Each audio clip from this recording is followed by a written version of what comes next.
Welcome to the Filmmaker Mixer Podcast, the podcast by filmmakers for filmmakers. My name is Andrew, and I'm joined alongside my co-host Jeff, as always. Jeff and I are writers and directors and passionate about the art of storytelling. Filmmaker Mixer is a creative hub where aspiring and established filmmakers come together to share experiences, insights, strategies, and inspiration. Hello, everybody. This is the Filmmaker Mixer podcast, and today we chat with filmmaker Erik Bloomquist about his new film, Self-Help. So, Erik, welcome. Thanks very much. Well, just to set the stage for our conversation, for the folks who haven't had a chance to see the film yet, give us the pitch. What's Self-Help all about? It is about a college student who gets an invitation to meet up with mom after a few years, many years of estrangement for a wellness retreat weekend. And as you might expect, it is not exactly a wellness retreat weekend. Exactly. It's a little culty, and mom may have married the guy who is running the thing. Well, So it happens, it's one of those things. Yeah. So where did this idea come from? There's a lot of, we've always been interested in some cult stuff, but like there's been some rip from the headline stuff with romance scams and people kind of just falling into things that feel very obviously not the thing to do. So just getting behind the psychology of that, especially with the way the internet plays into that. And just is something interesting about the kid attempting to pull the parent out of something like this, as opposed to the opposite, which is probably what you might normally see. And what's your background? How did you get interested in filmmaking and storytelling? Did that start at a young age, or what's your background? I am a musical theater kid, and I grew up doing all that stuff and performing, and that turned into acting in plays and doing some film acting. And then I was always the kid getting kids at daycare to put on plays and bootleg Beauty and the Beast or whatever, or write a skit on Thanksgiving and Christmas with the cousins. So I realized, oh, that's producing. So I started to stretch my other muscles. So are you in a bunker somewhere? No, I'm in the Wi-Fi here is usually good. I'm at a small town radio station right Oh, now no kidding. where I actually filmed a movie, and I come here from time to time to just use the production facilities, and I guess the Wi-Fi is on for its side. Well, that's okay. So let's jump in and talk about the film. So I'm curious about one thing. Now, you co-wrote this with Carson, is that correct? Or yeah. So what's your writing process like? Do you trade off pages? Because the reason I ask is we have a lot of viewers who are writers, and they sometimes have writing partners, or they're young writers, trying to figure things out. And everybody has a different process. So I'm curious, do you brainstorm together, divvy up pages? Do you just write the whole thing together? What's your creative process like? Lot of talking, drives and walks, just plotting things out, and then sometimes it might be, yeah, you take this scene, I'll take this scene. Sometimes it'll be, he's editing something and I'm writing, and then we go switch, and then I hop on the computer and edit, and he grabs the pages that I've been writing, or vice versa. And then sometimes we'll just both sit behind monitor and just hash it out together. That's with Gotcha. me typing. Yeah, The universal typing symbol. yeah. And so once you get started on a project and you break the story, like on this idea, you had the initial idea, and I'm assuming you spent time trying to break the story. Once you figured that out and got the script done, how long did it take you to go into production? This one was rather quick. We'd been toying with an idea, and then a lot of some of the specifics were inspired by a location scout that we took in the spring of 2000 of last year, 2024. Just like the opening scene at this retro arcade, this family pizza parlor, and the pumpkin house where the movie ends. Those are real places, and so that kind of, we were able to marry ideas that we had with these locations and use one to kind of fuel the other. So we shot that fall. So we had an outline and some scenes, and then we finagled over the summer, and then we shot in October last year. Awesome. Awesome. Well, a lot of times on these indie projects, you have what my co-host, who couldn't join us tonight, calls the happy accidents that happen. Sometimes you lose a location, or an actor gets sick, and you have to think on the fly, and you actually come up with something that ends up being better for the story or better for the film. Anything like that happen along the way? Yeah, I can think of a great example for the movie we did right before this, which was we had a huge crime for Founders Day. We had a huge crime scene montage, and it was going to downpour, and we said we can't move the schedule. We just have to do it.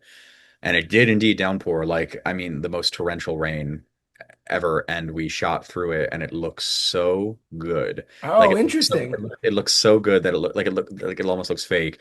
And you get like the cop cars and the mist, and every the stakes were just raised so much, and we like locked in a way, just like a very specific, like just firing on every cylinder inside of us for 45 minutes, just getting every little piece of footage that we could while the rain was coming down.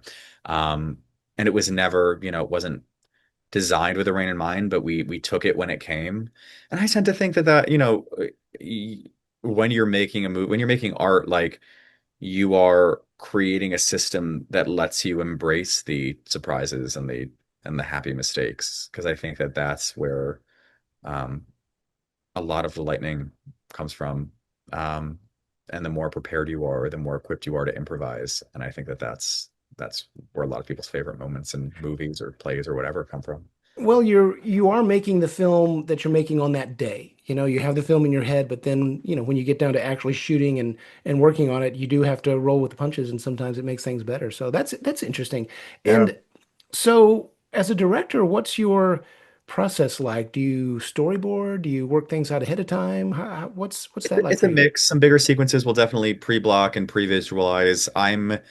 I come from the acting world, so I'm very collaborative and actor speak and let that dictate blocking sometimes too. So it depends on what the sequence looks like and what the location allows. So we've done everything from, saying we're just going to figure it out on the day and just really working with the actors beforehand to being like, let's do this really cool oneer and pre-visualize that to there's a first meeting scene in this movie that takes place, and there's a lot of coverage in it to just pre-blocking that scene and figuring out every single piece of coverage and traditional shot listing that. So it's just kind of what will serve the moment, but um, flexible to that. And I think the fact that I'm a multi-hyphenate, I guess is the way to put it, that I'm sensitive to what the needs of other departments, other folks might be, and want to, serve that as best I can. How do you mean exactly? Can you give me an example of what you're referring to?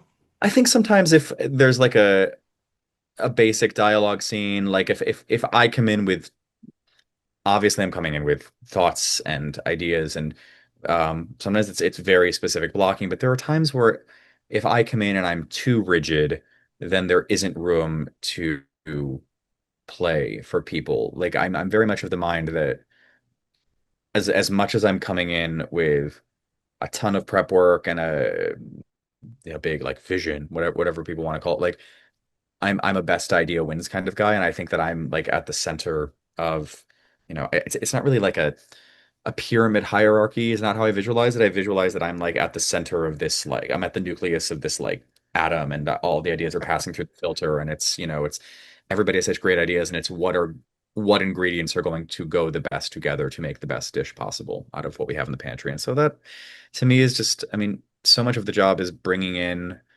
the right people, and that's people, sometimes people we've worked with before, where there's trust and um, a shorthand where, I mean, my DP and I and some other folks, my brother and I, we can like look at each other and nod after a take and know what we need to do without even saying what we need to do. Um, and so I think that that's a big part of it too.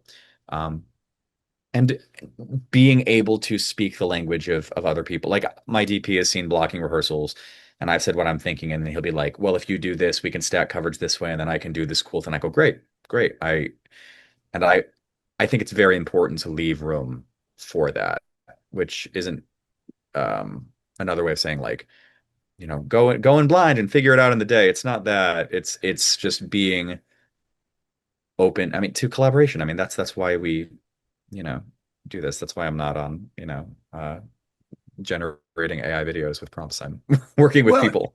yeah, I mean, the best, or I should say the smartest thing I think a filmmaker can do is surround himself with talented people and then let them do what they do best. So that makes makes That's makes already perfect fits sense. with work.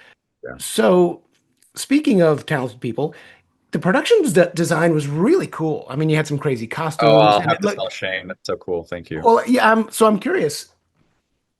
How did that come about? Do you go in with a certain set of ideas and say, kind of paint the broad stroke of this is what I'm looking for, and then let them come to the table with all these ideas? How did you come up with some of this craziness?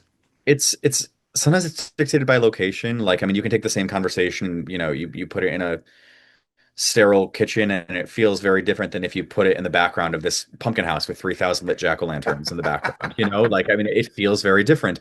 And so those are real places. And starting there, I think, gives room to inspire like what the other departments can do and gives them room to play.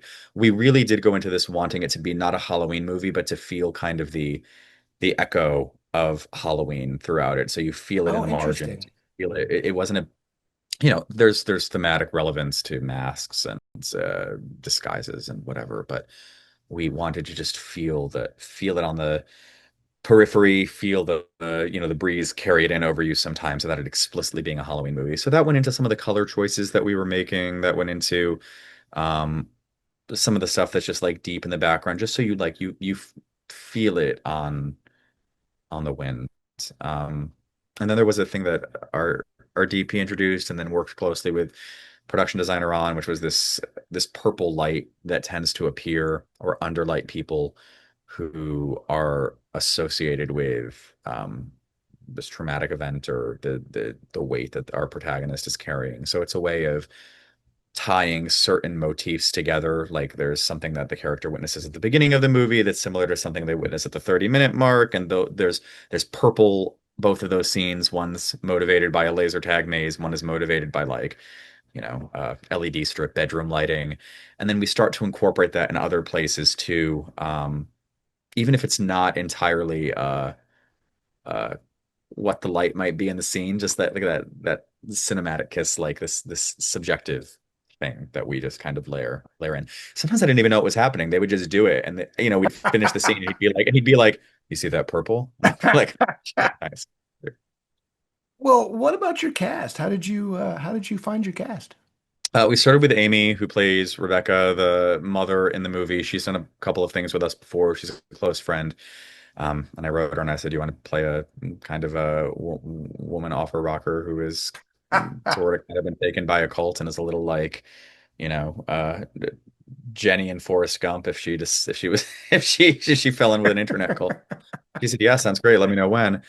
Um, Adam Wepler, who's been done a bunch of movies with us, and we built out. I like to start with folks who have worked with us before, so we have a couple of like linchpins of that shorthand that I was talking about, and that like that sense of trust, and then gives a little bit of shape and it kind of informs what the rest of the movie needs. So some of it's traditional casting calls, some of it is reaching out to actors whose work I'm familiar with, some of it is friends of friends, and it all kind of builds out from there. But I mean, that goes back to what we were both saying about bringing in the right people, and that was a big thing here too. So I think starting like that and building out is is what we did, what we Makes do. sense. Well, I'm curious about something else. You were talking about your acting background helping you in how you deal with actors. I'm curious how your experience as an actor informs you as a director in other ways, other than dealing with the actors, or does it? Does that experience change how you might approach a scene? I think that how am I approaching? I mean, at the end of the day, like people will most closely associate actors with the movie, so it is important to me just that all the other departments. It's not in service of the actor. I think that Amy's great about this. She's very blue collar about the whole thing. Like we are all craftspeople, tradespeople that are coming and we are making something together. But with the actor being the face of it, it's just important to me that they are in an environment that they can trust that all the other elements are in support of the performance because that allows them to be as free as they can. I think everybody's been on sets where like they, and this isn't a vanity thing, but just where they are not represented or framed in a way that's the most in service of the story. And I think that just becomes a spiral for everybody. You can just feel it. So it's important to me that everybody is in an environment where they can do their best work. I think it allows me to, we move pretty quickly, just the nature of what we do. And I think that it gives me it gives me the acting background a degree of credibility when I say that like, we're getting one or two takes on this. I promise, like it's going to be good. And but if somebody needs something, they can get another one. But I think that there's this degree of trust where we can move quickly, but they know that I have their back and that they're going to be that I'll tell them if we don't have what we need. Because I think that's really important because nobody wants to leave a scene feeling that way because that trickles onto the rest of production too. Right, right. Well, you said you were moving quickly, and a lot of these films, gosh, so many independent films, they look so amazing, and your film looks great. Thanks. I'm curious what your footprint was like. Big crew, small crew. How did you? Small. Yeah, And, we were pretty mobile. Yeah, because we had to be. I mean, we were like half-ish of the movie was at that house, but there's a deceptive number of locations in this movie. I mean, I mean, and some of them are one-offs, like right, we're like at this airport for a second. And so this is a regional airport where they have two planes a day, and we needed this plane in the background, and so we like we're coming in and we're shooting the coverage of the guy who's behind the gate wide and tight while this everybody's walked out. It's one of those places where you walk out the door and then you walk into the plane.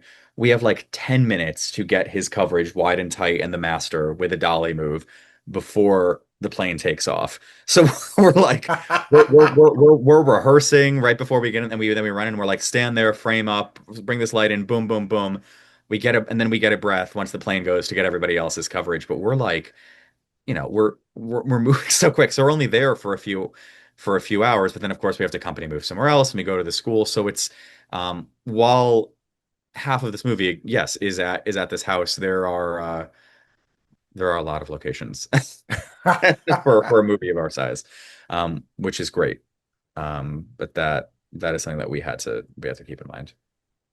well, I want to chat about something else. You were at Fright Fest, correct? Yes. Yeah.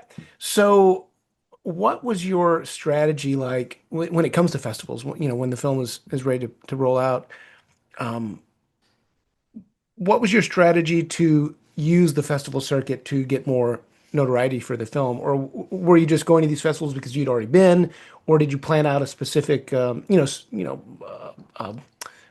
I guess, a plan of action to go to this particular festival or that particular festival, and how did you best use those festivals? Right Fest has been really wonderful. We've launched um, a couple of other movies there, and they are just a real great incubator launching pad for genre films. We have folks there who attend who know us now, and it just I just really appreciate. And we world premiered this at Chattanooga, which is a great regional fest in Chattanooga, Tennessee, and that I just think there's something about platforming it in a meaningful way with people who like to watch movies and perhaps harken back to like the way people used to watch movies en masse. Like I look back at like the way folks were wrapped lined up around the block for The Exorcist and the studio came out and gave coffees before the box office opened because right, I mean but it's that kind of heartbeat. It's that kind of blood pumping through these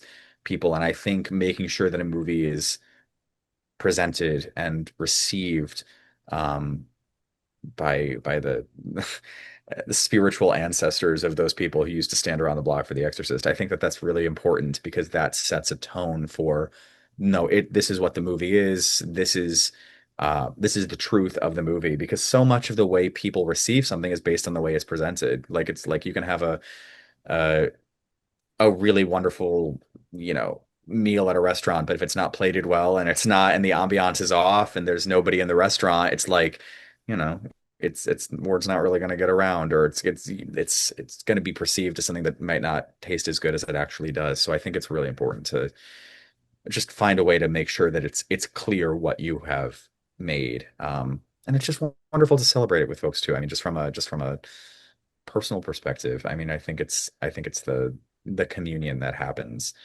when you've been in an editing suite alone for 9 months.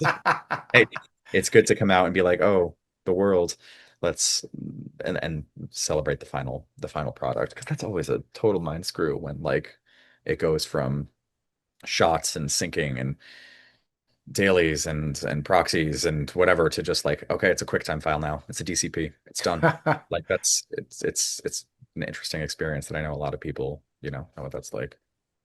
Well, do you do the editing yourself, or do you have an editor that you work with? Carson and I edit our own stuff, so we're writing and editing, which is great because we, have an idea going in, what we're gonna need. It allows us to be like, okay, we don't need to do that full take again. We just need this line, which again is in conversation with the actors. And then there's that degree of trust because, they know that I'm not gonna just do it just to do it. Like I'm doing it because I have what I need in other places too. So it's great. So it keeps the energy up, it keeps the machine going, and it allows us to know what we have when we get in there. Like often we'll be sitting there and we'll be like, I know we had this in one of these takes, or I think take 3 we had this. Which I know a lot of people, we've worked with script supervisors and we've done that too. But that shorthand does continue when we've been editing our own Right. stuff, Makes which is sense. cool. Makes sense. Well, before we wrap up, tell the folks how they can find out more about what you're up to and more about the film. Where can they get more information? It's coming out with Cineverse and Screenbox in early 2026. We don't have a date yet, hopefully soon, but we'll announce as soon as we do. Instagram's probably the best way. We're at Mainframe Pictures, mainframepictures.com, and all of our other stuff is there too. Awesome. Well, Eric, it's been fun. Best of luck with all your future projects, and circle back sometime. We'll chat again. Sounds good. Thanks for having me, Jeff. All right, man. Take care. Bye. Thank you for listening to the Filmmaker Mixer podcast, a podcast created and hosted by filmmakers Jeff Stolen and Andrew Lamping, and produced by Melody Lopez. Our theme song was composed by Stephen D. Bennett. Make sure to follow or subscribe on whatever platform you're listening to us on, and stay tuned for future episodes.